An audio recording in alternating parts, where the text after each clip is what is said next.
Vamos a ir a la palabra de Dios, pero antes de ello, nosotros a lo largo de las últimas 20 semanas hemos estado predicando, enseñando, aprendiendo un poco acerca de quién es Dios, qué dice la Biblia acerca de Dios.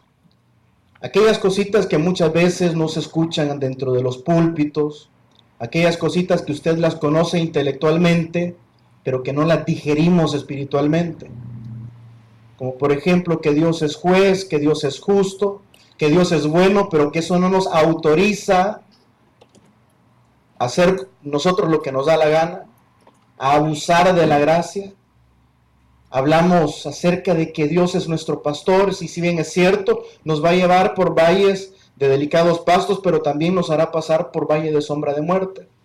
Hablamos un poco acerca de la soberanía de Dios en el hecho que el hombre, la tierra, el polvo, el barro, en ningún momento le puede decir a Dios, al Dios eterno, al Dios soberano, al Dios de los cielos, al Dios omnipotente, haz esto o haz aquello.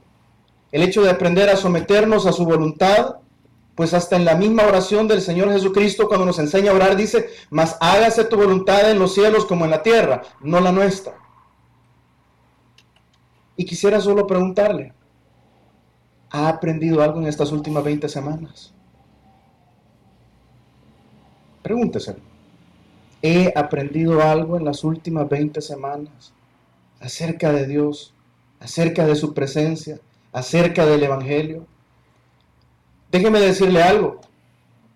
Para aprender se necesita esfuerzo y dedicación. No basta un domingo por la mañana, una vez a la semana, una vez al mes. No basta con escuchar, basta con poner en acción. Basta con escuchar, con llenarse.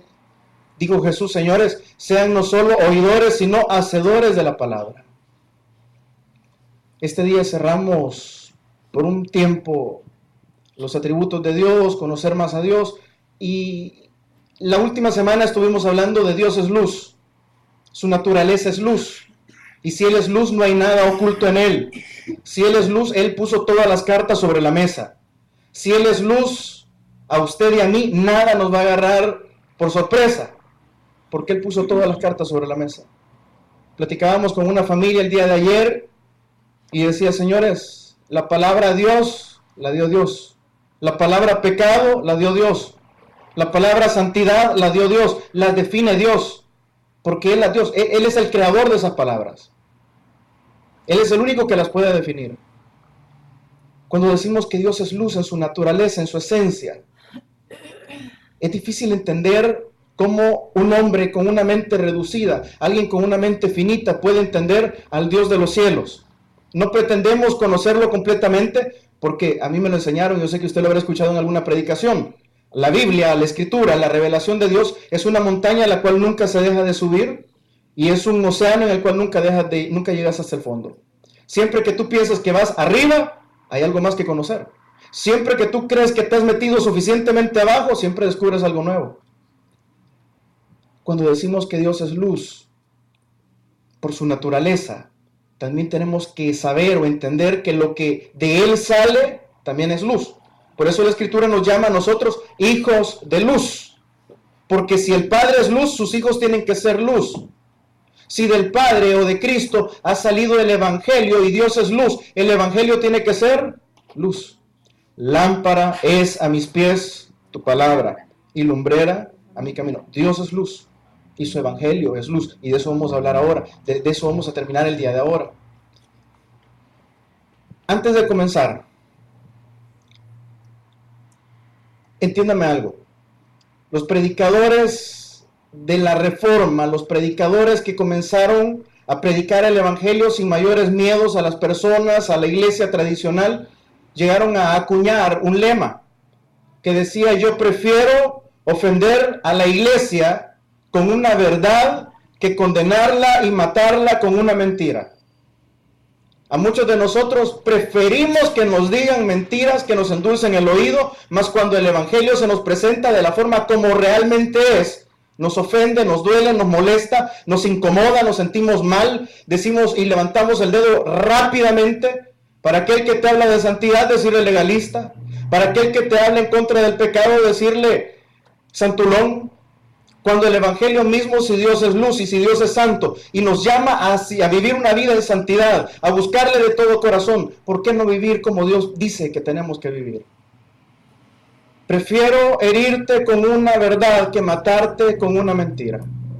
Cuando este tipo de cosas pasan, solo dos respuestas puede haber de parte del pueblo. La primera de ellas es una que ya experimenté. Se lo dije a alguien en su cara, le dije, hermana, yo prefiero decirte la verdad que matarte con una mentira. Y la persona se fue. La persona se molestó. La persona dijo, ¿y ustedes quiénes son para venirme a juzgar y decirme qué estoy haciendo mal o qué tienen que meterse en mi vida? Esa es la primera reacción. Cuando el Evangelio confronta el pecado de cada uno de nosotros y nos muestra lo ruines que somos y la necesidad que verdaderamente tenemos de vivir y de nacer de nuevo, de conocer a Dios y de acercarnos a Él completamente así como somos, una de dos. O te molesta, te incomoda, te estorba, te vas, dices legalista, dices santulón, dices ahí se meten en mi vida. ¿Sabes? Yo no tengo ni necesidad ni interés de meterme en tu vida porque no la puedo cambiar. Más en la mente de Dios, ahí sí tú tienes un lugar privilegiado porque Él te ha mandado a decir lo que Él quiere que tú sepas. La otra reacción que puede generarse cuando el Evangelio es predicado, cuando el pueblo es confrontado, es que la persona venga a un arrepentimiento sincero, cuando venga a la iluminación de Cristo y vea en su corazón todas las cosas que estamos haciendo mal y decir verdaderamente, Señor, tú no mereces que yo te trate como te trato. Y empezar lo que se llama no una decisión de arrepentimiento, sino un camino de arrepentimiento. El versículo que marcó la historia de la cristiandad, hablando de la cristiandad 1517 en adelante, fue el versículo, el justo por la fe vivirá. Yo les he compartido en otras ocasiones que otra de las traducciones, otra de las formas de leerse podría ser, el justo por la fe caminará. Si la fe es un camino que usted y yo andamos todos los días, desde el momento que nacemos a la familia de Dios hasta el momento que morimos, si la fe es un camino, el arrepentimiento no puede ser una decisión que yo tomé hace 20 años. El arrepentimiento no puede ser en ningún momento una decisión que yo tomé cuando yo me di golpes de pecho. El arrepentimiento no puede ser únicamente una sensación que me causa dolor después de haber pecado. El arrepentimiento, si la fe es un camino y el arrepentimiento va a la par, el arrepentimiento tiene que ser un camino en la vida del cristiano. Cuando el Evangelio es predicado y cuando tú lo llegas a discernir y entender, tienes que entender que no basta solo la fe, basta también, necesita el tomado de la mano el arrepentimiento. Y vamos a ver eso en un momentito. La iglesia occidental, la iglesia del siglo XXI, la iglesia de América, tiene un evangelio sin poder, sin fuerza, carente de sacrificio, carente o ausente de compromiso para con Dios. Porque eso es lo que nos han enseñado. Usted cristiano al venir a la iglesia, al agarrar una Biblia y al diezmar y a ofrendar, mas eso no es el evangelio. Es cierto, yo no soy nadie para juzgarte y a mí no me interesa tu vida, no la puedo cambiar, no te puedo dar un nuevo corazón. Pero he llegado a la convicción que si Dios me manda a decirte algo es porque en el corazón de Él y en la mente de Él y en el propósito de Él está a hablar contigo. Dios se revela a través de la Escritura, no como nosotros lo dibujamos, no como nosotros queremos verlo. Si usted se fuera a Génesis y leyera solo los primeros versículos y creó Dios al hombre a su imagen y a su semejanza. Te voy a hacer énfasis porque quiero remarcar eso. Porque hoy en día en la iglesia del siglo XXI somos nosotros los que venimos y dibujamos a Dios a mi imagen, a mi semejanza, a mi gusto, y dibujo un evangelio como a mí me guste, como a mí me parece mejor y como yo creo y como yo razono que debe ser el evangelio. Cuando la palabra nos dice que Él nos creó a nosotros, a su imagen y a su semejanza. Te voy a preguntar, si decimos que Dios es santo, si decimos que Dios es luz, ¿cómo serán sus hijos? Si Él nos creó a su imagen, a su semejanza, para que reflejemos su gloria. ¿No es ilógico, acaso, que ahora nosotros vendamos a poner a Dios recortadito encerrarlo en un eslogan de solo Dios es amor, cuando hemos visto que a través de la Escritura en las últimas 20 semanas hemos visto que también es fuego consumidor, hemos visto que también es un Dios que tiene ira, hemos visto que Dios es un Dios justo, hemos visto que Dios, es cierto que Dios es bueno, pero que no podemos abusar de la gracia, porque quien abusa de la gracia es porque nunca la conoció. Hoy en día el hombre tiene una imagen distorsionada de Dios. Sé que muchos han pensado en las últimas semanas que algunas de mis predicaciones han ido con nombre y apellido, pero solo quiero decirles algo. Lo más seguro es que no fue así. No fue mi intención, pero seguramente sí fue la intención de Dios.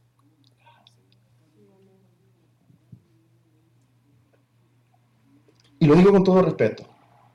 Nadie aquí, ni allá afuera, es tan importante como para que un pastor le dedique 45 minutos para hablar de él. Solo Dios. Cuando Dios te habla a través de una predicación y te restriega o te confronta o te toca, no es porque el pastor tuvo tiempo para pensar en ti, es porque Él tuvo tiempo para pensar en ti. Una aclaración que quiero hacerte es, antes de comenzar con el servicio, porque ahorita solo es la introducción. Los pastores, y póngale fecha, día y hora si quiere. Los pastores somos la gente más mal agradecida del universo entero. ¿Me oyó? Dígame, si es cierto. Amén. Amén. Nunca vamos a valorar todo lo que tú hiciste, todo lo que tú pusiste y todo lo que tú sacrificaste. Nunca lo vamos a valorar. Jamás ningún pastor sobre la faz de la tierra te va a agradecer todo lo que tú hiciste, todo lo que tú diste, todo lo que tú sacrificaste. Así que si se lo vas a dar a un pastor, tienes que saber que jamás te lo va a agradecer. Si vienes a una iglesia para apoyar al pastor, porque el pastor es humilde, porque ahí van mis amigos, porque ahí la gente me cae bien, porque pobrecitos, mejor busque otro lugar, fíjese. Busque un lugar, ¿sabe dónde? Donde el pastor le caiga mal, donde la gente lo trate mal, donde lo ignoren completamente, porque si usted va a ese lugar, usted va a ir directamente, únicamente con el atractivo de Dios. Amén. A la hora que un pastor peca o a la hora que un pastor cae, no anda pensando en usted, ni en su familia, ni en lo que usted hizo, ni en lo que usted dio, ni en lo que usted ha sudado en la camiseta en una congregación. Jamás. Va a pensar en mi familia, en mis hijos, en qué le va a pasar a mi ministerio, en qué me va a pasar a mí, en qué voy a hacer yo. Por eso te digo que los pastores somos los seres más mal agradecidos del universo entero. Así que si tú pones tus ojos en el pastor, desde ya te digo, te vamos a defraudar todos. A la hora que un pastor renuncia, jamás va a pensar en ti. A la hora que un pastor hace algo malo, jamás va a pensar en ti. Por eso decimos que son los seres más mal agradecidos del universo. Por eso cuando hagas algo, no lo hagas por el pastor, porque jamás te lo va a agradecer como tú esperas. Pero si ves a Cristo en ese pastor, en esa iglesia, y lo haces por amor a Cristo, y lo haces por amor a la obra, aunque sea un vaso de agua que le dierais a uno de estos pequeños, porque es mi hijo, a mí me lo diste, dijo Cristo. Si vas a hacer algo por Cristo, al Señor lo mejor. Él es el único que nunca te va a fallar. El día que la gente se va de una iglesia, se va enojada, se va insatisfecha, se va dolida, se va molesta, se va hablando. ¿Por qué? Porque las cosas que hicieron, dieron o sacrificaron, no las hicieron por Dios o para Dios, le hicieron por el hombre o para recibir gloria del hombre. El día que la persona entiende que lo que yo doy, lo que yo sacrifico, lo que yo hago, lo hago por Dios y lo hago en Dios, el día que un pastor cae, el día que una persona me desprecia, el día que una obra se cierra, yo puedo tener dolor porque me duele que pase eso en la casa de Dios, mas no voy a sentir dolor por lo que yo hice, porque no lo hice para el hombre, no lo hice para nadie, lo hice para Dios. En las últimas 20 semanas hemos tratado de mostrarte a través de la Biblia, con Biblia en mano, cómo Dios ha revelado a través de las Escrituras sus atributos, su personalidad, lo que Él es, lo que Él desea, lo que Él ama, lo que Él detesta, lo que Él aborrece. Y ahora quiero cerrar con este tema: Dios es luz y su evangelio es luz. Póngase en pie y busque conmigo 2 Corintios 4:6.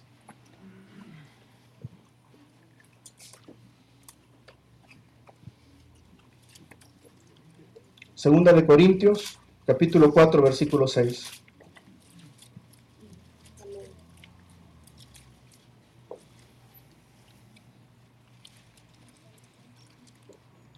Cuando lo tenga me dice un fuerte amén.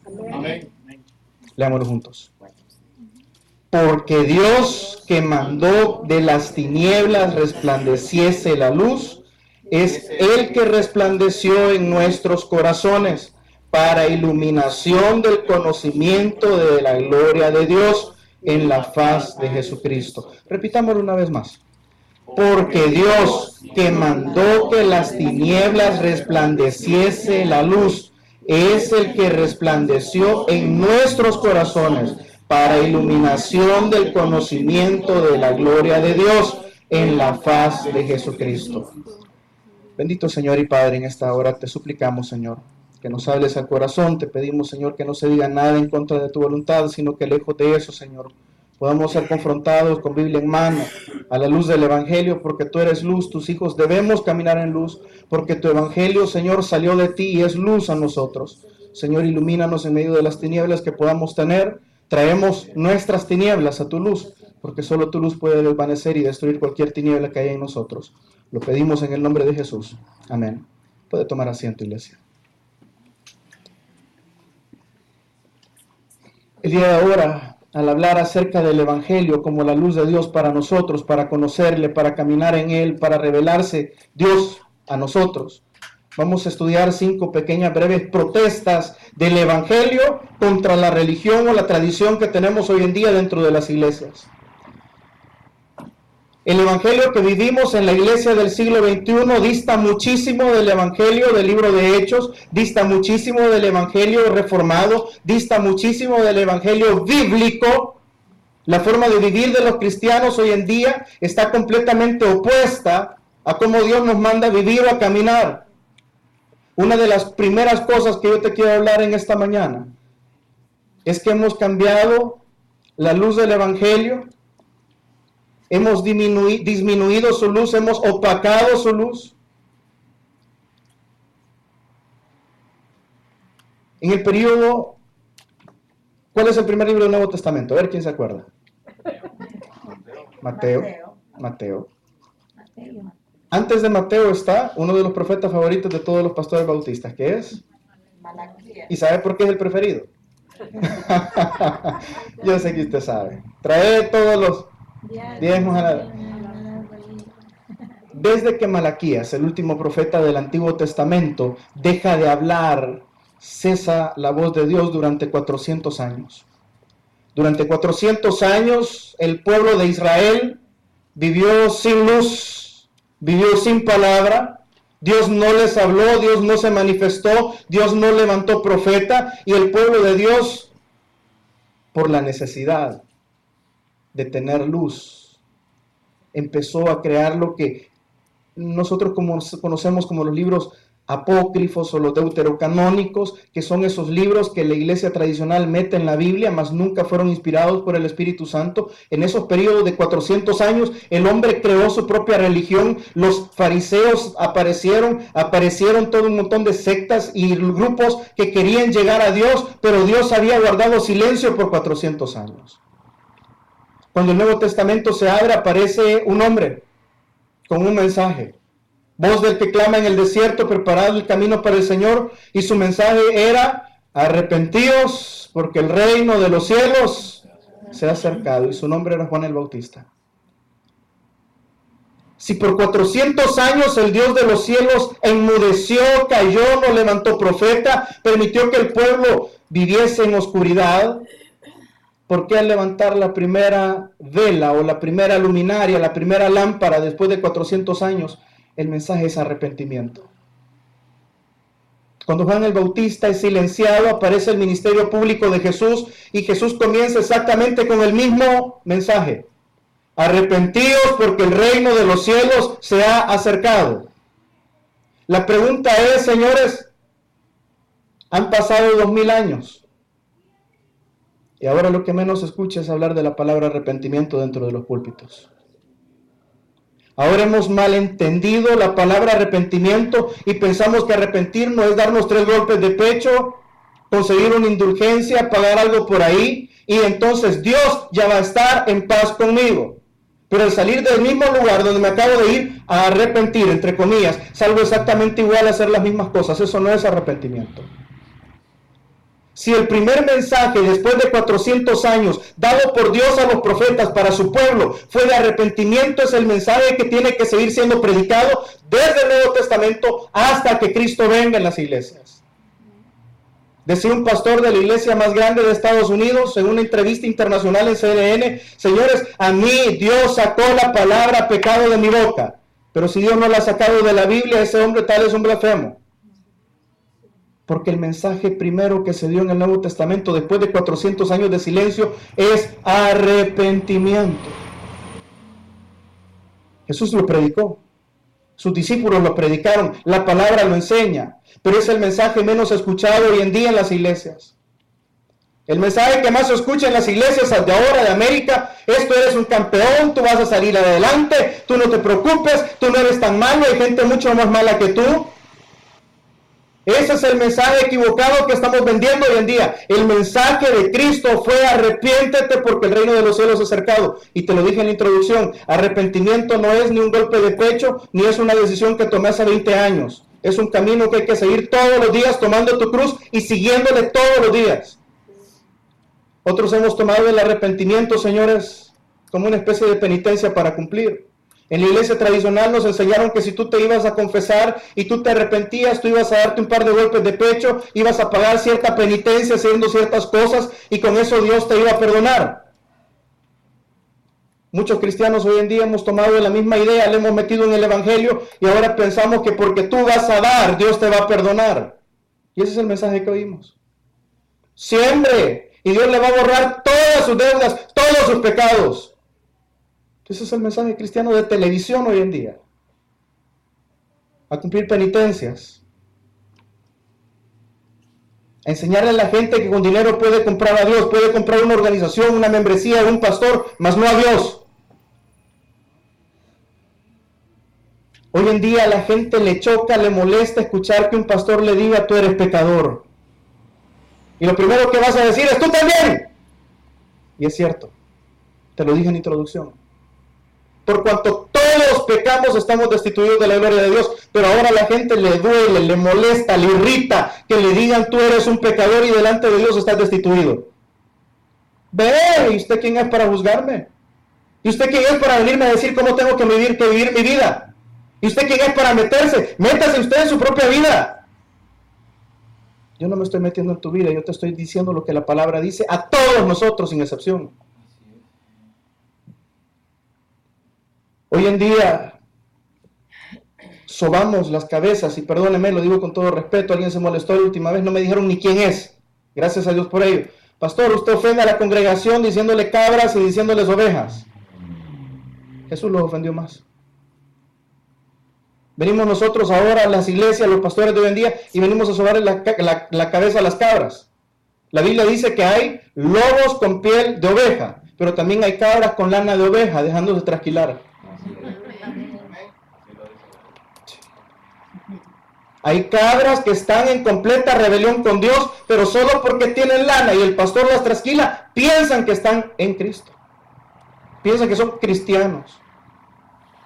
Las ovejas oyen mi voz y me siguen, dijo Jesús, mas las cabras no escuchan su voz. Las cabras, algunas, tienen lana y por eso están en el rebaño y por eso se quieren hacer sentir.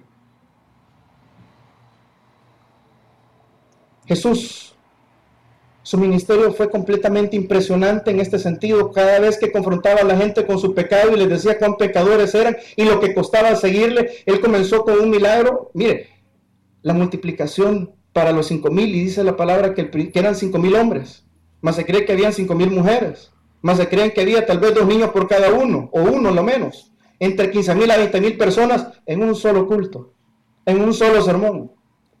Los confronta, les dice lo que cuesta seguirle, les dice: señores, agarren su cruz y síganme. Y en la siguiente multiplicación encontramos que solo habían 4,000 entre niños, hombres y mujeres. Les dicen: beban mi sangre cada uno de vosotros y coman mi carne. Y encontramos en el libro de Hechos que la iglesia se había reducido a 120 personas. Jesús no está preocupado por cantidades, por iglesias llenas, por enormes establecimientos abarrotados de gente. Jesús está interesado por ovejas, porque por ovejas murió Él. Hoy en día, para ser oveja, tenemos que entender que el mensaje del Evangelio sigue siendo el mismo de ayer, de hoy y de siempre, y es la salvación a través de la fe en Cristo, a través de la cruz del Calvario, pero acompañada del arrepentimiento sincero, ese dolor, ese sentimiento de saber qué es lo que somos. Fe sin arrepentimiento, tu fe es muerta. ¿Por qué? Porque los demonios creen y tiemblan. Arrepentimiento sin fe en Cristo no pasa de ser simplemente querer ganarte el cielo por tus propias buenas obras, por ser un religioso. La palabra nos enseña que el arrepentimiento fue el primer mensaje del Evangelio y dice, arrepentíos y creed en el Evangelio. Las dos cosas van tomadas de la mano. La salvación contiene esos dos elementos, arrepentimiento y fe. Pastor, pero hoy hemos reducido el Evangelio a solo cree. Y ese es el problema en el cual nos hemos metido. Hemos desplazado, hemos sacado la palabra arrepentimiento, porque si te molesta la palabra pecado, si sacamos la palabra pecado del diccionario de la iglesia, tenemos que sacar la palabra arrepentimiento, porque ¿de qué me voy a arrepentir? Pues, si me dicen que soy bueno, ¿de qué me voy a arrepentir? Si me dicen que no he pecado, ¿de qué me voy a arrepentir? Si me dicen que estoy haciendo las cosas bien, ¿de qué me voy a arrepentir? Pero si te decimos lo mal que estamos haciendo, lo corruptos que somos, los pecados que tenemos, ya sea de pensamiento, palabra, obra y omisión, por mi culpa, vea. Entonces sí entra la palabra arrepentimiento. En el Evangelio de Juan encontramos personas que habían creído en Jesús, pero que Jesús mismo no creyó en ellos. Juan capítulo 11. Encontramos gente que dijo haber creído en Jesús, pero que después buscaba matarle. Encontramos gente que decía haberle creído a Jesús y después le daban la espalda y se iban. Encontramos gente que caminaron con Jesús y lo vendieron, y otros que le negaron y otros que lo dejaron desamparado. Hoy en día el Evangelio lo hemos reducido a cree solamente y será salvo, mas el Evangelio verdadero lleva aparejada, lleva tomada de la mano el primer mensaje del Evangelio, que fue el arrepentimiento. Y el arrepentimiento no es una decisión que yo tomé, es un camino por el cual voy a andar. Otros torcemos el arrepentimiento bíblico a un par de golpes de pecho, indulgencias. La palabra arrepentimiento es un cambio. Viene de la palabra griega metanoia, que significa un cambio de pensamiento. Pastor, yo me quiero arrepentir. ¿Qué es arrepentimiento? Arrepentimiento es cuando tú vienes y cambias tu mente. Cuando Cristo te ve, te llama, te escoge, te agarra y cambia tu mente. ¿Y qué es el cambio de mente? Que aquel Dios que antes ignorabas. Mire, yo le decía a alguien, señores, y lo digo con todo respeto a su religiosidad, aún en las películas pornográficas, los actores andan escapularios, camándulas y rosarios. Y después de haber filmado una película obscena, una película triple X, se visten y salen con el mismo escapulario, la misma cruz a la calle. Hoy en día los más grandes asesinos andan cruces en el cuello. Eso no te hace cristiano. La palabra arrepentimiento es que cuando tú ves en un cambio de mente a ese Cristo que te valía nada, te importaba nada, decías Dios es bueno, Dios algún día me va a perdonar, cuando tenías ese Dios despreciado, a ese Dios que sabías que existía, pero que lo has tenido despreciado, llevándolo en una cruz, cuando tú ves y dices verdaderamente, ese Dios está vivo, existe y merece mi respeto, eso empieza el arrepentimiento. Para muchos arrepentimiento va a ser cuando caemos en la convicción de todo lo malo que hemos hecho y la ofensa que hemos hecho contra la santidad de Dios. Para otros simplemente va a ser darnos cuenta que verdaderamente Dios es vivo y no es una religión, sino una verdadera persona que merece nuestra adoración. El arrepentimiento depende de dónde lo enfoques. Lo que importa es que hay un cambio de mente en tu vida. Que ese Dios que antes ignorabas ahora sea algo que de verdad sea valorado en tu vida. Que aquel pecado que antes disfrutabas ahora sea algo con lo que vas a luchar, no con lo que te regocijes o te llene de gozo, o sea lo que busques mañana, tarde y noche. Eso es arrepentimiento. Hoy en día en las iglesias nos regocijamos en aplaudir, en cantar, en levantar las manos, en hablar lenguas, en esparcir los dones, en hablar con un lenguaje cristiano. Dios le bendiga, hermano, pastor, varón de Dios, siervo. Pero eso no te hace cristiano. Si al salir tu lengua sigue hablando las mismas cosas en el mundo, si al salir tu vestir sigue siendo el mismo del mundo, si al salir tu comportamiento y tu corazón y tu mente siguen siendo los mismos que antes cuando entraste, eso no es arrepentimiento. A la iglesia venimos para volvernos en arrepentimiento, y volvernos en arrepentimiento es que cuando tú salgas veas el mundo completamente distinto. Eso es arrepentimiento. No te estoy diciendo que te vas a ir a enclaustrar en tu casa, que ya no veo tele, que voy a tirar estas cosas. No, te estoy diciendo que el mundo entero lo vas a ver distinto cuando entres en una convicción de arrepentimiento. Eso es solo el primer punto del arrepentimiento que hoy en día está desplazado en las iglesias. Hemos perdido el valor de lo que verdaderamente significa. Mas la iglesia verdadera tiene que volver al arrepentimiento como un camino, no para llegar a Dios, sino como un camino para cruzar esta vida entera. Arrepentimiento no es un golpe de pecho, ni es dar, ni es ofrendar, ni es sentirte culpable por un momento. Arrepentimiento es que vas a tomar tu cruz y vas a seguirlo. Y ese es el punto número 2. Jesús dijo, señores, el que no toma su cruz y me sigue, no es digno de mí. El primer mensaje que hemos destruido es el arrepentimiento. Hemos dejado el creer solamente y hemos quitado el arrepentimiento de la Biblia. Punto número 2.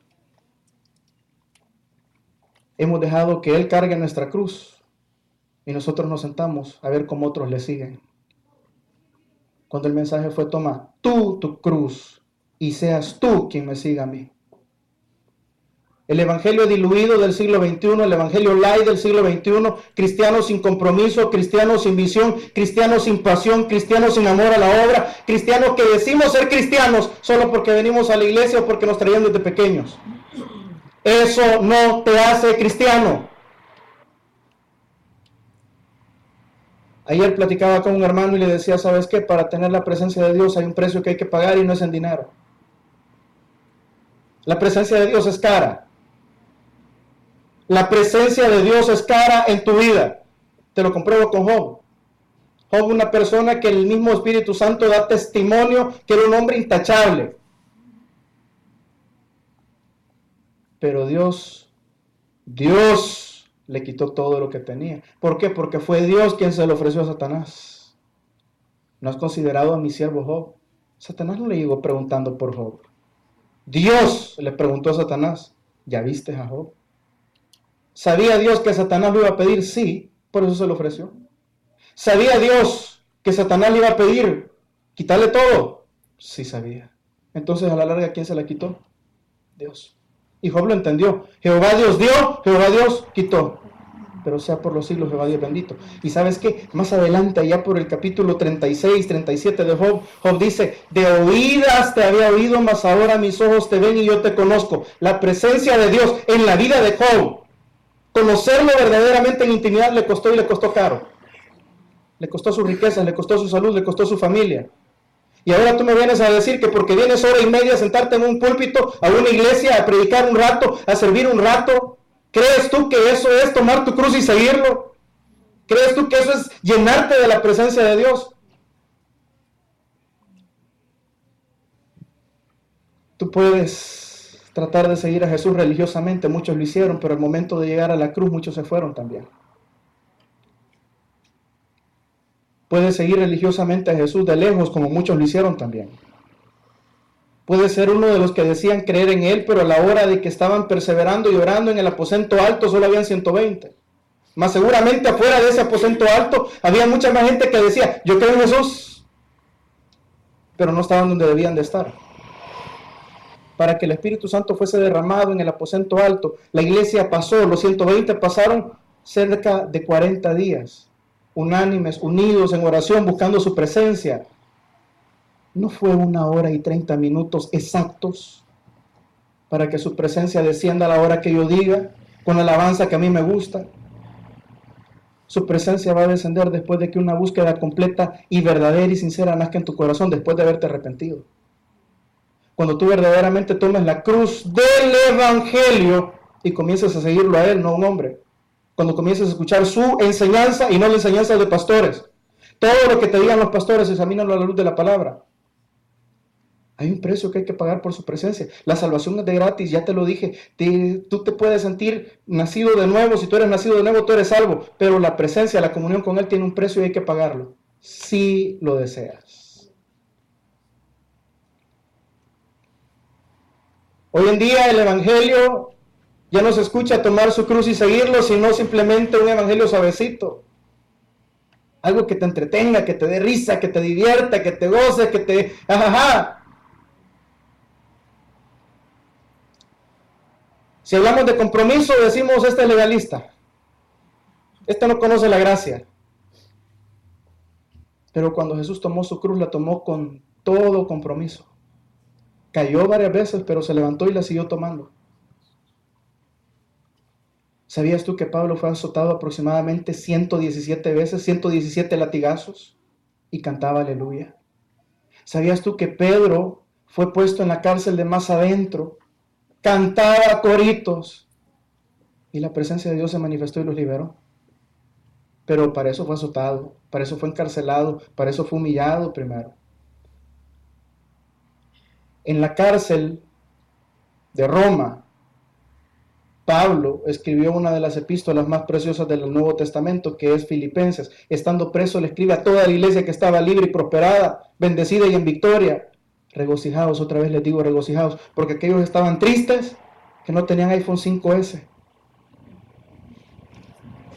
que no tenían carro, que les habían recortado horas de trabajo. Mas Pablo estaba en la cárcel, no tenía nada, y le decía a la iglesia que estaba afuera, regocijaos, otra vez les digo regocijaos. Tomen su cruz, señores. Su presencia es cara. La pregunta es si tanto la deseas, ¿estás dispuesto a pagar el precio?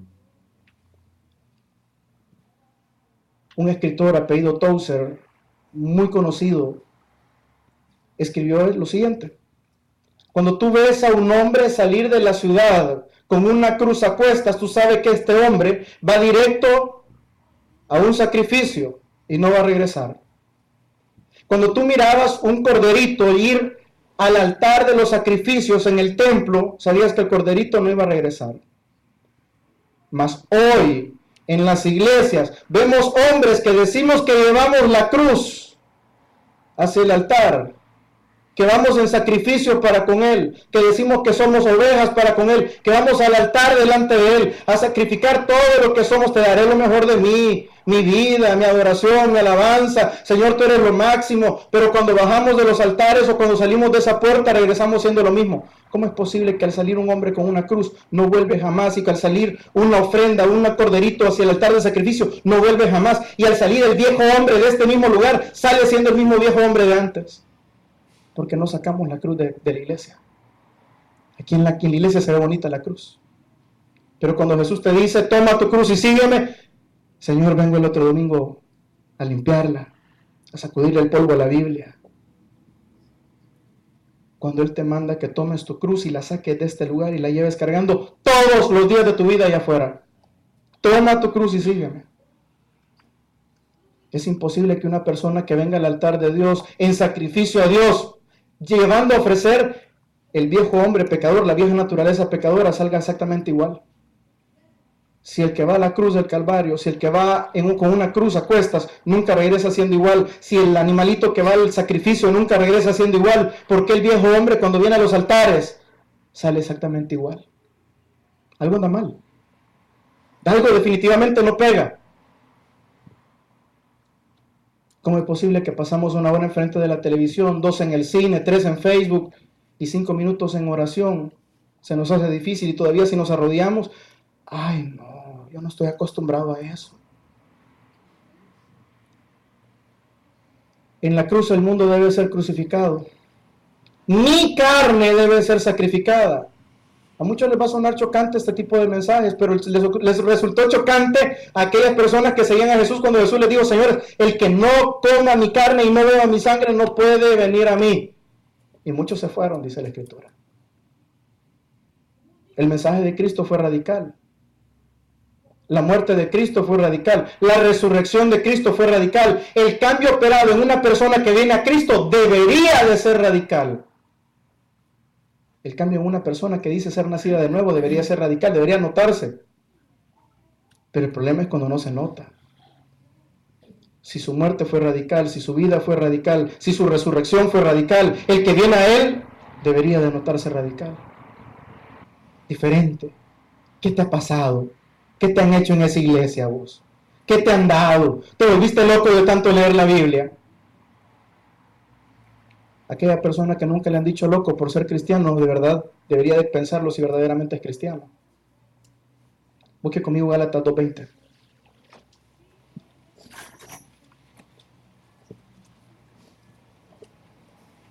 Hablando de la crucifixión y de la resurrección de Cristo, Gálatas 2:20. Si tú dices que vas a la cruz de Cristo, donde estás juntamente crucificado con Cristo, y ya no vivo yo, mas Cristo vive en mí, y lo que ahora vivo en la carne, lo vivo en la fe del Hijo del Hombre que me amó y se entregó a sí mismo por mí, te voy a preguntar, ¿estás juntamente crucificado con Cristo o solo te lo puedes de memoria?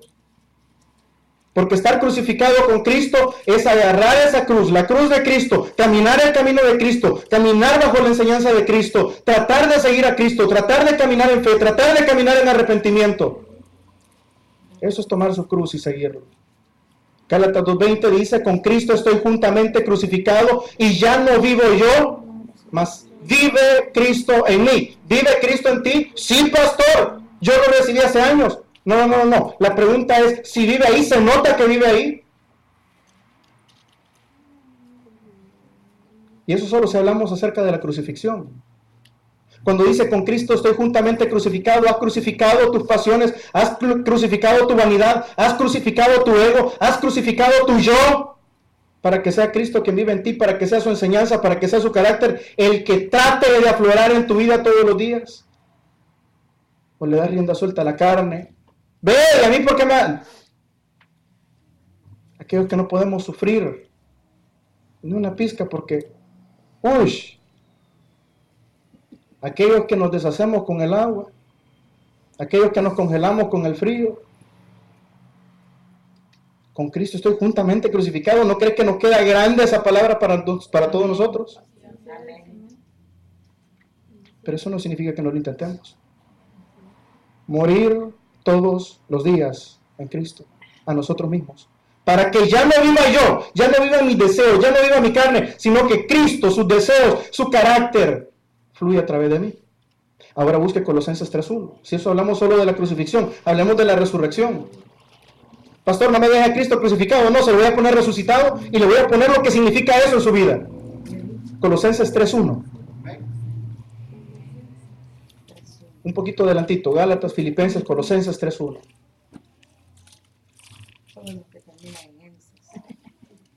Si pues habéis resucitado con Cristo, buscad las cosas de arriba, donde está Cristo sentado a la diestra de Dios.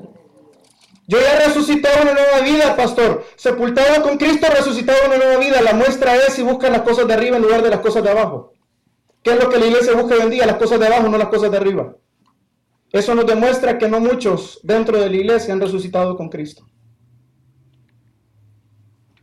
Hemos dicho que tenemos un crucifijo, hemos dicho que vamos a la cruz del Calvario cada vez que vamos a la iglesia, pero en el altar de la iglesia sacamos el viejo hombre exactamente igual que comentó y seguimos buscando las mismas cosas terrenales y no las de arriba. ¿Será entonces que hemos muerto con Cristo y que hemos resucitado con Él?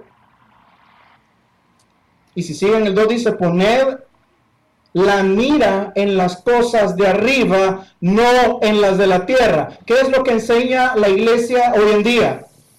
Carro, vehículos, prosperidad, bendición, todo es terrenal, ¿no? ¿Por qué la iglesia hoy en día no predica para arriba? Porque a la gente no le gusta escuchar ese mensaje, porque hay muchas gentes en las iglesias, congregaciones no regeneradas. Porque los hemos estado matando con mentiras, con sutilezas y con palabras bonitas.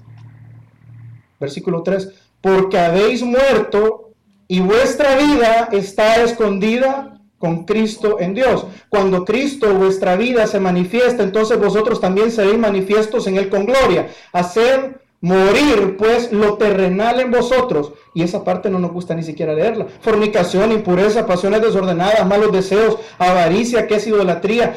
cosas por las cuales la ira de Dios viene sobre los hijos de desobediencia, en las cuales vosotros, hablando de la iglesia, anduvisteis en otro tiempo cuando vivíais en ellas, pero ahora dejad también vosotros todas estas cosas: ira a la iglesia, enojo a la iglesia, malicias a la iglesia, blasfemia a las iglesias, palabras deshonestas que no salgan de vuestra boca, ni mintáis los unos con los otros, habiendo despojado del viejo hombre con sus hechos y revestidos del nuevo hombre, el cual es conforme a la imagen del que lo creó. No es que tú vas a crear a Dios a tu imagen y tu semejanza, Él tiene que ser reflejado en tu vida, que se vea renovado hasta el conocimiento pleno. Versículo 11, donde no hay griego ni judío, circunciso ni incircuncisión, bárbaro ni escriba, siervo ni libre, sino que Cristo es el todo y en todos. Vestidos pues como escogidos de Dios, santos y amados, de entrañable misericordia, benignidad, de humildad, de mansedumbre, de paciencia, soportándoos unos a otros,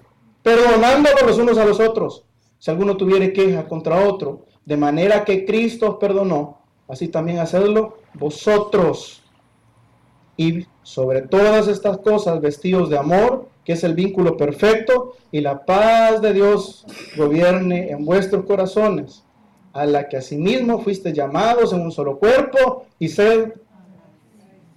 Ahora entiende que es ser resucitado con Cristo. Significa crucificar todas estas cosas y reflejar todas las demás. Significa morir el yo a lo que a mí me han hecho.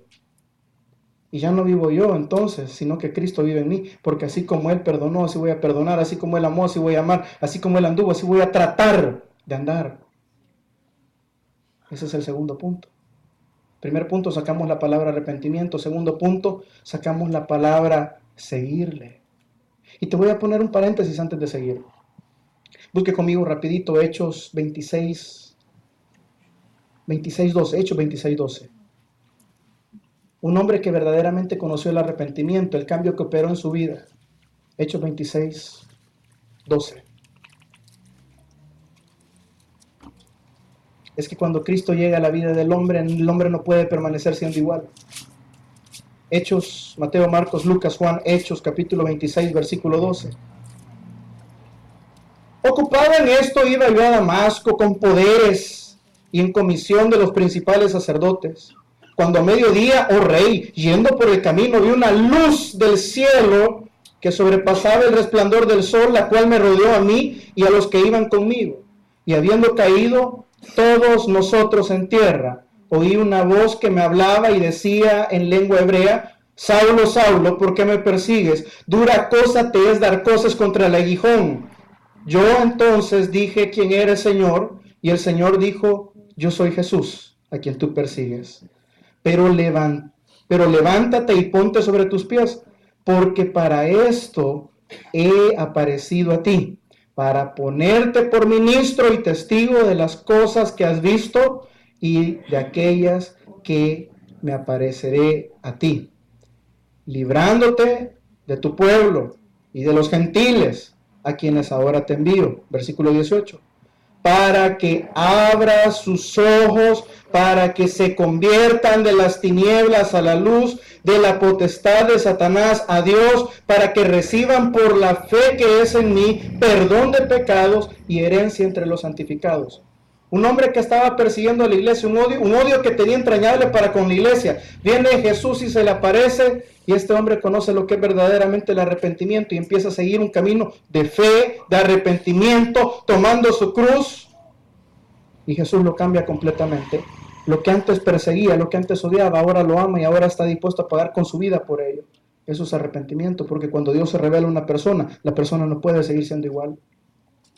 Cuando has tenido un encuentro verdadero con Él, cuando su luz te ha iluminado, cuando su luz ha abierto tus ojos, te vas a convertir de las tinieblas a la luz, para que reciban por la fe perdón de pecados. Hasta entonces, perdón de pecados. Fe, arrepentimiento. Y después de la salvación, sígueme. Toma tu cruz todos los días. Refleja a Cristo todos los días. Y le voy a poner otra parte un poquito más difícil. Váyase el 22:6. Un poquito más atrás. Hechos siempre, Hechos. Siempre hablando Pablo la misma conversión, relatándolo. Hechos capítulo 22, versículo 6. Pero aconteció que yendo yo, dice Pablo, al llegar cerca de Damasco como a mediodía, de repente me rodeó mucha luz del cielo. Acuérdese que Dios es luz. Y caí al suelo y oí una voz que decía: Saulo, Saulo, ¿por qué me persigues? Y entonces respondí: ¿quién eres, Señor? Y me dijo: yo soy Jesús de Nazaret, a quien tú persigues. Lee el 29, que esta parte me interesa. Y los que estaban conmigo vieron la verdad, a la verdad la luz, y se espantaron, pero, ok, no entendieron. 22.9. 22.9. Y se espantaron, pero no entendieron la voz del que hablaba conmigo. Si es que la luz la vemos todos. Si es que nadie puede decir soy ignorante. El problema es qué vas a hacer con la voz. Cuando te dice, ¿sabe? Muchos piensan que a la iglesia no se le tiene que hablar de arrepentimiento, sino que a los que están afuera. ¿Sabía usted que de las 7 iglesias de Apocalipsis, 5 son llamadas a arrepentimiento? ¿Por qué no le vamos a hablar a la iglesia de arrepentimiento ahora? Porque dentro de las congregaciones hay gente que dice ser, pero no es. Porque muchos vieron la luz, pero al igual que Pablo, no entendieron la voz. No la entendieron. Y quizás Dios te está hablando. Y quizás Dios está tratando con la religiosidad, con la tradición, con lo que tú crees, con tu carne, con tu ego. Pero la luz ahí está. Todos la vieron, todos cayeron postrados de acuerdo al versículo al capítulo anterior. Pero solo Pablo vio los ojos y escuchó y entendió la voz. Centrar el evangelio en nosotros es un mensaje incompleto. Si yo le preguntara a cada uno de ustedes, redúzcame el mensaje del evangelio en un par de palabras, yo sé que muchos me dirían: Dios es amor, Dios me ama, o Dios me amó tanto que entregó a su hijo para morir por mí. Sí es parte del mensaje, pero no es el mensaje completo. ¿Sabe por qué? Porque si el centro del cristianismo, si el centro de todo somos nosotros, si Dios lo hizo todo para nosotros, si Dios a quien ama el Padre es a nosotros, entonces nosotros tenemos derecho a decir: esa iglesia no me gusta, esa predicación no me gusta, ese pastor no me gusta, esa alabanza no me gusta, ese parqueo que tiene, no hay parqueo, no me gusta. Pero si Él lo creó todo para el Hijo, por el Hijo, como enseña la Escritura, y nosotros tenemos que honrar al Hijo por sobre todas las cosas, ¿sabes qué? Nosotros somos llamados a disfrutar su gracia, pero también a extender su gloria y glorificarle a Él. Te lo voy a explicar poquito a poquito. Disfruta su gracia cuando Él te salva, pero Él no te salva solo para que seas salvo. Él te salva para que tú extiendas su gloria, para que tú le glorifiques, para que tú le alabes, para que tú le bendigas, y no solo en el cielo, desde aquí. Él no te salva solo porque te quiere salvar, porque entonces el mensaje de todo eres tú. Él te salva para que tú le alabes. Él te salva para que tú le bendigas. Él te salva para que tú le busques. Él te salva para que tú le sirvas. Él no te salva solo porque tú eres lindo, porque tú eres buena gente. Él te salva con un propósito. La pregunta es, ¿vas a seguir esa luz? Si el mensaje del evangelio no eres tú ni soy yo, si el mensaje del evangelio es honrarlo y glorificarlo a Él, cuando llegue esa luz a tu vida, ¿vas a ver la luz y vas a escuchar su voz? ¿O vas a quedar como los demás? Cuando nosotros somos enfrentados a la luz del evangelio, encontramos que la primera palabra que es quitada es arrepentimiento, la segunda es el sacrificio, tomar nuestra cruz y seguirle, y la tercera parte vendría siendo esto. Yo sé que todos nosotros conocemos aquella historia bonita cuando Jesús le llevan a una mujer pecadora que fue encontrada en el mero acto de adulterio. Y los profundos religiosos le dicen: Señor, encontramos a esta adúltera en el mero acto. La ley dice que hay que matarla a pedradas. ¿Qué hacemos? Jesús se agacha, escribe algo en tierra y dice, mientras estaba escribiendo: el que esté libre de pecado tire la primera piedra. ¿Recuerdan? Ok, pero ahora les voy a decir la otra parte y es en la que quiero que nos centremos. El mensaje que le da a la mujer. A la mujer le dice: ¿dónde están los que te acusan? Amén. No están, Señor, todos se fueron. Ok. Jesús le dice, 2 puntos. Vete y no peques más. Yo tampoco te acuso. Ey, pónganle atención. El tercer mensaje que descuidamos dentro de las iglesias es vete y no peques más. Agarramos la gracia. ¿Dónde están los que te acusan? Ninguno, ni yo tampoco te acuso. Gracias, amén. ¡Qué Dios es bueno! Sí, pero le borramos con liquid paper por ahí, ¿verdad? Con chelito, decimos en mi país. Vete y no peques más.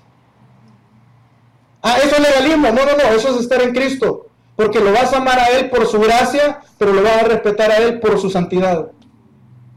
Tu fe te ha salvado. Amén. Vete y no peques más. Eso es parte de tomar tu cruz y seguirlo. De respetar su santidad. No es solo venir, reunirnos, cantarle un ratito. Esa no es la iglesia de Jesús. Pero es la iglesia que hoy en día estamos ofreciendo en el mundo. Abuso de la gracia. El que abusa de la gracia es porque no la conoce. El evangelio predicado hoy en día es fuego extraño. Hay un pastor que a mí me encanta muchísimo su enseñanza, se llama John MacArthur. Acaba de sacar un libro que se llama Fuego Extraño, se lo recomiendo grandemente. El fuego que hoy tenemos en los altares es un fuego extraño. Un fuego que no quema, un fuego que no transforma y un fuego que no ilumina, no da luz. Juan el Bautista dijo, señores, tras de mí viene uno que os bautizará en Espíritu Santo y fuego. ¿Cuáles son las características del fuego? Ponga la mano en el fuego a ver qué le pasa. Se quema. Ponga un material, una hoja de papel en fuego a ver qué le pasa. Cambia, transmuta, es transformada la materia. Ponga fuego, ponga en un salón oscuro, ilumina. Él los bautizará en Espíritu Santo y fuego. Si el fuego, que es algo natural, un elemento de la creación, puede quemar, puede transformar y puede iluminar, ¿cuánto más el fuego del Espíritu Santo que debería de arder, o que dices que debería de arder en tu vida y en la mía, podría quemar nuestros pecados, transformar nuestros corazones e iluminarnos en nuestra vida? Pero si no lo hace, habría que ver qué tipo de fuego, a qué tipo de luz estamos expuestos. Jesús, su presencia cambió a Zaqueo, el recaudador de impuestos, y dijo, yo voy a devolver todo cuanto he estafado. Cambió a aquella mujer pecadora que llegó arrepentida delante de Jesús a lavar sus pies con sus lágrimas y sus cabellos. La cambió. Cambió a adúlteros, asesinos. Cambió al que estaba a la par de él en la cruz. Cambió a religiosos como Nicodemo. El evangelio de Jesucristo transforma e ilumina, pero el evangelio de los hombres entretiene y ciega, porque Satanás, dice la Escritura, que ha cegado el entendimiento de este mundo.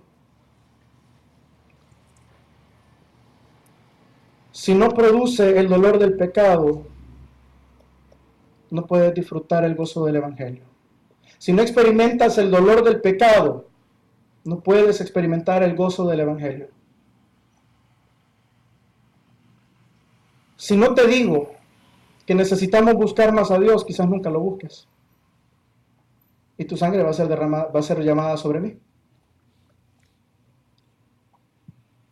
Yo no estoy para juzgarte ni para decirte, estoy para que tú y yo nos examináramos a nosotros mismos. Si nosotros estamos siguiendo un evangelio de Jesucristo, el evangelio de hombres que nos han enseñado. Le hemos mezclado, le hemos diluido, le hemos puesto cositas y nos agarramos de ciertas cositas que nuestros pastores dicen y la agarramos grande. Y agarramos una cosita que nos conviene y la agarramos grande, la hacemos bonita, la resaltamos, pero lo que no nos conviene lo tapamos, lo pasamos por alto, lo dejamos ahí a un ladito. Esos sermones los borramos. Vete y no peques más.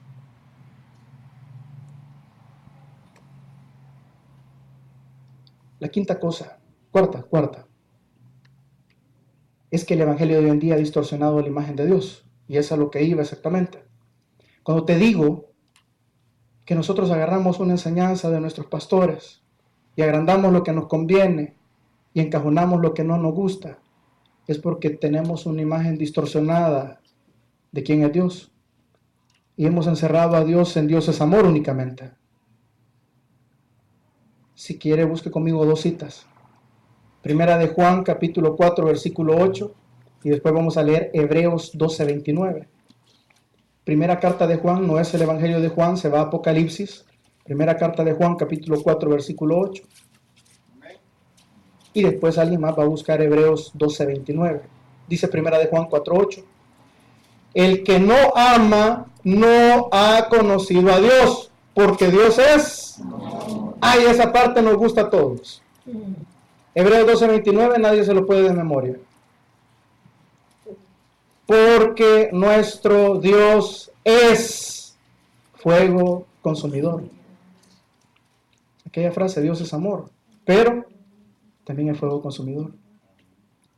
Hoy en día exaltamos su amor, su gracia, su misericordia, pero reducimos lo más posible su santidad, su justicia, y que Él es el Dios de la venganza. Uy, pastor, ¿cómo Dios va a ser el Dios de la venganza? Mía es la venganza, dijo el Señor. Una imagen distorsionada de Dios produce un evangelio distorsionado.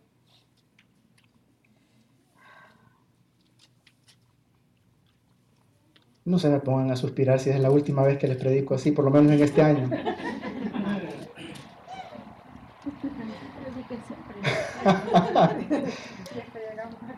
Un Dios según mi corazón. Yo amo mi pecado, entonces amo ser pecador, entonces quiero un Dios que me ame siendo pecador y que ame mi pecado. Y como Dios es amor, Dios me ama a mí y ama mi pecado. Ese es el evangelio corrupto que hemos creado en nuestras mentes hoy en día. No nos gusta un Dios que dice que aborrece el pecado, ¿verdad? No nos gusta un Dios que dice, pues antes erais todos vosotros enemigos de Dios, mas ahora habéis sido reconciliados. Cuando te dicen que eres enemigo de Dios, te ven que yo no he hecho nada malo. Aquel que tiene una versión distorsionada del amor de Dios, porque solo Dios es amor, porque amor nada más, es porque quiere amar y seguir amando su pecado. Yo amo mi pecado, yo me amo como pecador, yo no quiero cambiar.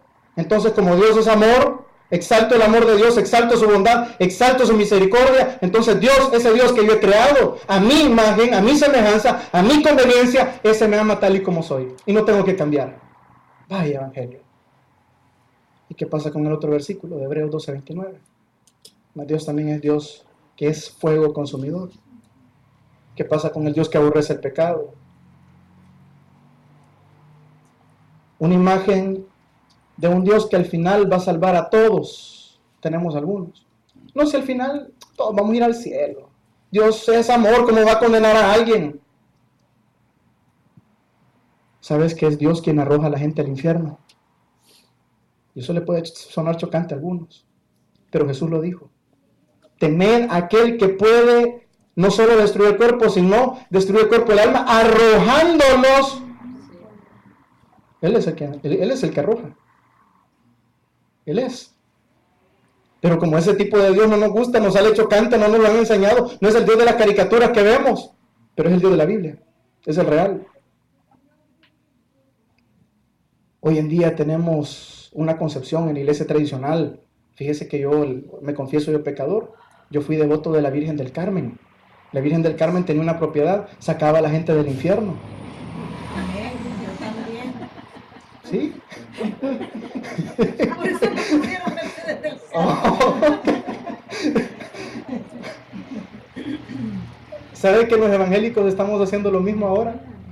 Hay pastores que se han agarrado de aquel versículo, al que cree todo le es posible. Entonces ellos tienen fe para sacar a la gente del infierno. Entonces usted lleva una ofrenda, ellos oran por su familia y se lo sacan del infierno.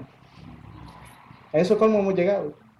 Si tú no abrazas la misericordia de Dios en vida, en muerte y por la vida eterna, la misericordia de Dios no te va a abrazar a ti. Si tú no abrazas la misericordia de Dios en vida, la misericordia de Dios no te va a abrazar por toda la eternidad. Pastor, ese Dios que usted predica es duro. ¿Sabes que hay oraciones en el infierno? Hay gente que ora, hay gente que clama y Dios no las oye. Lucas 16:23 dice que aquel hombre rico que en vida lo tuvo todo, se encontró en el Hades, alzó sus ojos estando en tormentos y vio de lejos a Abraham, a Lázaro en su seno. Entonces él dando voces le dijo: Padre Abraham, ten misericordia de mí. Ahí hay gente que ora, ahí hay gente que cree, pero también hay un Dios justo que les dio una oportunidad, la despreciaron y ahora no hay vuelta atrás. En el infierno hay más gente que clama, que respeta, que cree y que dice oraciones bonitas que aquí en la tierra. Allá todos piden misericordia. El Evangelio del siglo XXI de Dios es amor, alcanza la carne porque te hace sentir bien con tu carne, pero no toca tu corazón porque no llega el pecado de tu corazón. El pueblo dentro de las iglesias necesitamos ser confrontados y no solo entretenidos, necesitamos una cirugía y no una bendita, no un parchecito que ponemos. Si tú tienes cáncer en la piel, si tú tienes un tumor en la piel, si tú tienes algo que te está botando en la piel grande, y llegas donde el médico y el médico te dice, póngase esta curita, eso no va a solucionar el problema. Y el pecado es algo mucho más grande y más difícil y más crudo que el cáncer. Y nosotros los pastores te estamos poniendo benditas, curitas. Ay, hermanito, no se preocupe. Ay, dele, ay. Y la misericordia, sí, la misericordia de Dios, pero también su justicia y su santidad. Sí, Dios es amor, pero también es fuego consumidor. Sí, Dios es grande en misericordia, pero también tiene ira. Lento. Grande en misericordia, lento para ira, pero tiene ira.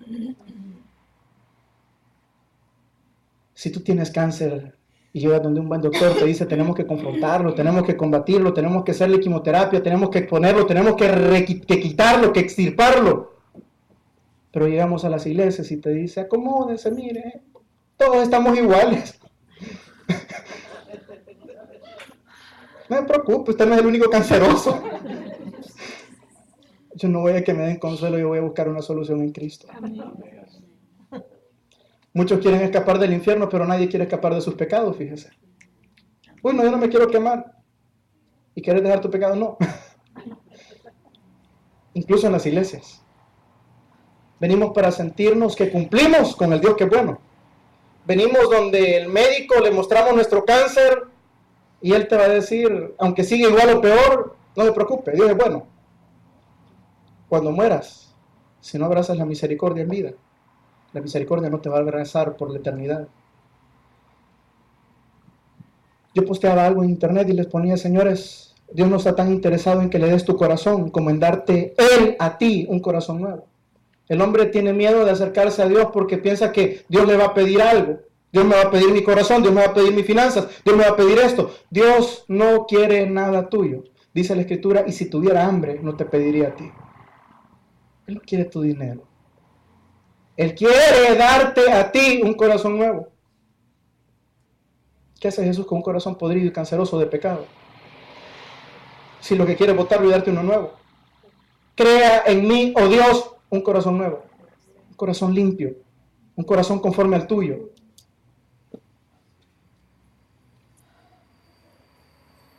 Venir a la iglesia no te hace cristiano, leer la Biblia no te hace cristiano, conocer la Escritura no te hace cristiano, creer en Dios no te hace cristiano, los demonios creen y tiemblan.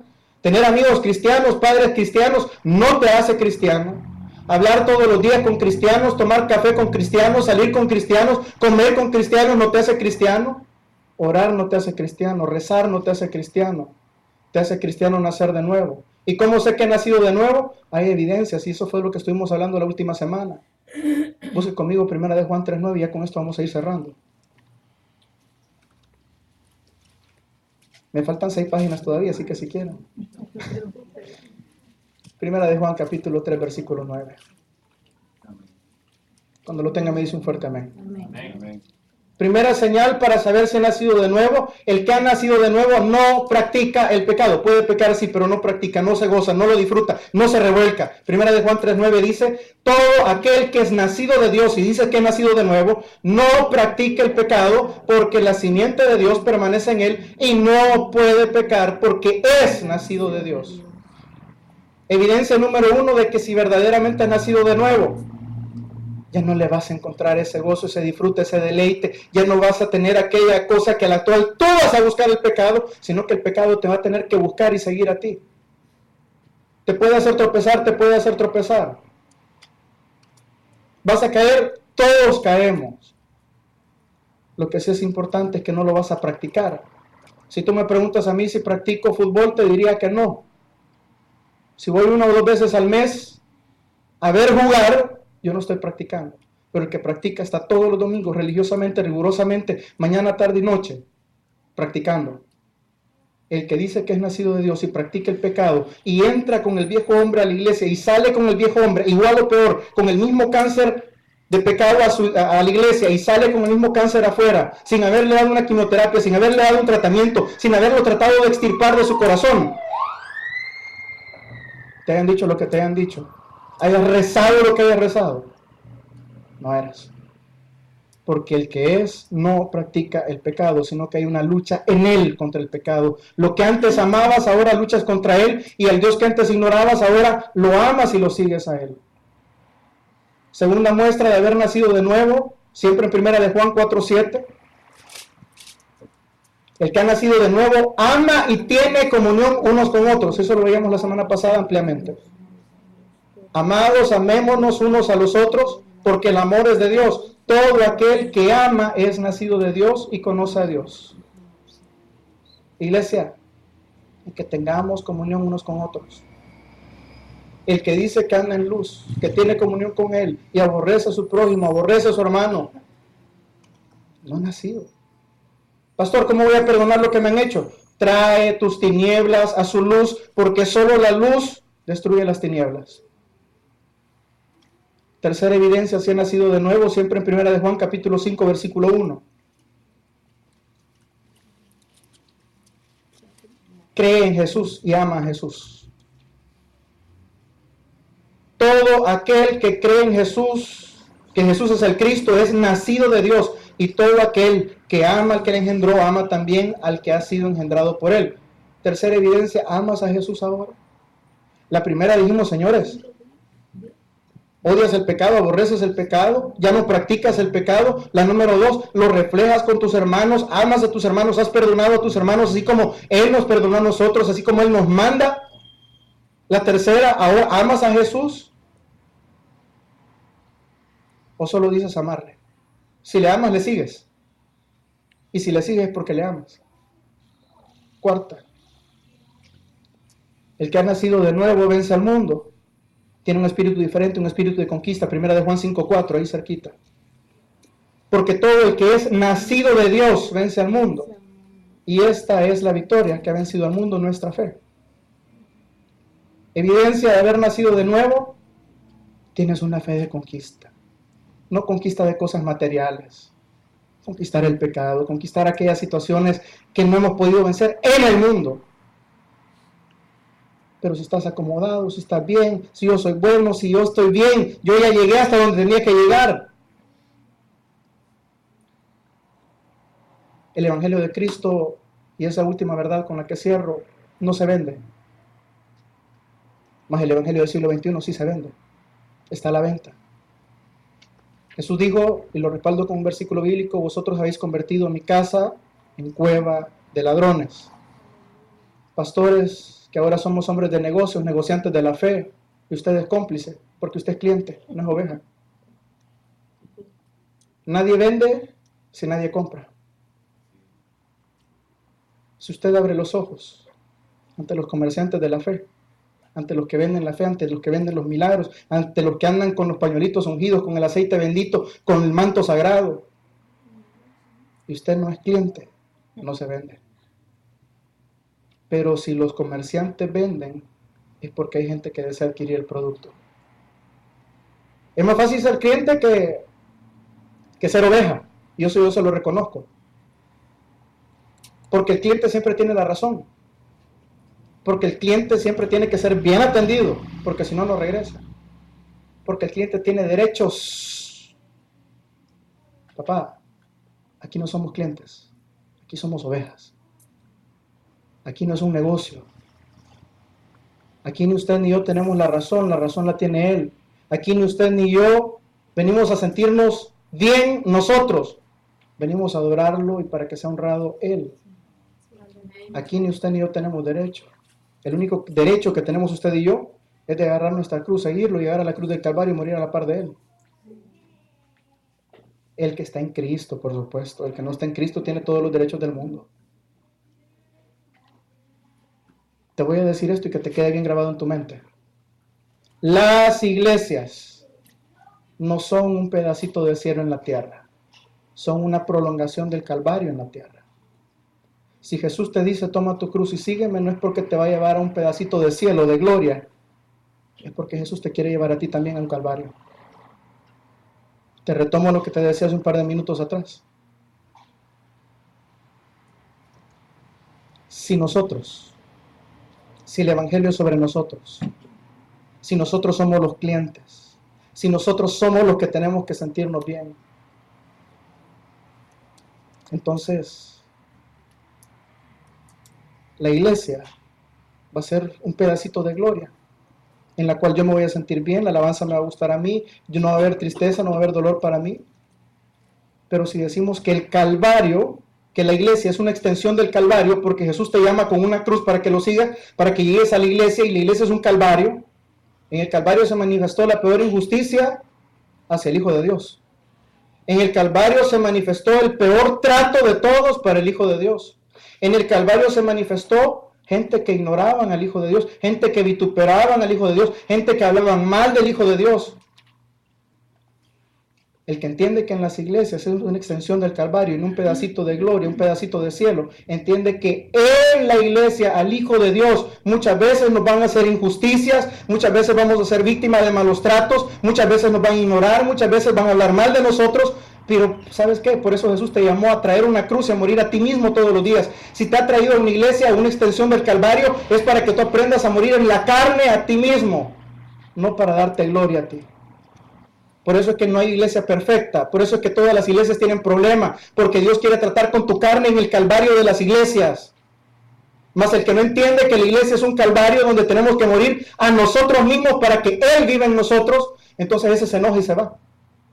El que piensa que la iglesia tiene que ser un pedacito de cielo en el cual yo me voy a sentir bien, yo voy a disfrutar, la alabanza va a ser angelical, la predicación me va a hacer sentir alegre, gozoso, bien. Ese es cuando empiezan a salir los calvarios, las espinas en la frente, los latigazos de la múrmura. Eso sí, no, esto no es lo que yo creía, no es que no es un pedacito de cielo, es una extensión del Calvario para que tú con tu cruz, siguiendo a Jesús, mueras a ti mismo así como Él murió por ti. Y Dios quiere tratar con tu carne, Dios quiere tratar con tu ego. ¿Por qué? Porque si decimos, ya no vivo yo, más Cristo vive en mí, demostrámelo. Primero en la iglesia y después en tu casa.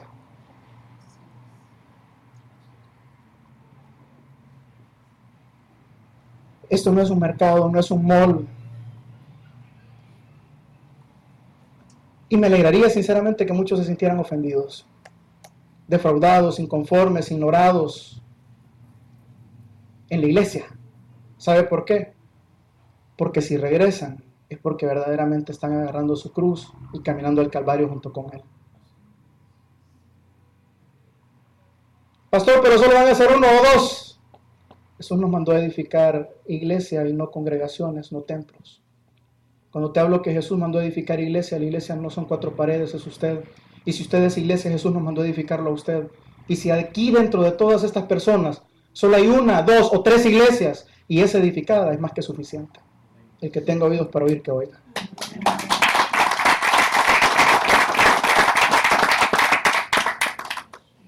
Bendito Señor y Padre nuestro, en esta tarde te damos gracias, Señor, por habernos permitido estar congregados aquí, Señor. Descubriendo, Señor, a la luz de tu palabra, que no solo tú eres luz, sino que tu evangelio es luz. Tu palabra es luz. Y nosotros que decimos tener comunión contigo, no podemos seguir viviendo en tinieblas. Tenemos, Señor, que aprender a morir a nosotros mismos, a caminar, Señor, rumbo al Calvario, a tomar nuestra cruz y seguirte. Entender, Señor, que el evangelio no es un producto comerciable. Entender, Señor, que no somos clientes, sino ovejas. Entender, Señor, que para demostrar, para saber nuestro propio termómetro, si somos verdaderamente nacidos de nuevo o no, tenemos que tener una mentalidad de conquista sobre el pecado, una fe entrañable y un amor en Jesús, como no lo tiene el mundo. Amar y tener comunión los unos con los otros y perdonarnos así como tú nos perdonaste. Aborrecer el pecado así como tú lo aborreces y no practicarlo. Poder caer, pero saber, Señor, que tú eres quien nos levanta. Hacer la lucha, levantarnos y luchar todos los días. Entender, Señor, que el arrepentimiento no fue algo que hice hace 20 años, sino un camino de todos los días en el cual voy a salir de este lugar, Señor, viendo el mundo completamente distinto a través de tus ojos, admirando, Señor, tu belleza de una forma completamente distinta que como nunca la había visto, anhelando tu gloria y no las cosas de abajo, Señor, deseando, Señor, cada vez más comunión contigo y no más comunión con los hombres, anhelando, Señor, tu presencia, aunque eso me cueste mucho. Cante conmigo esta alabanza.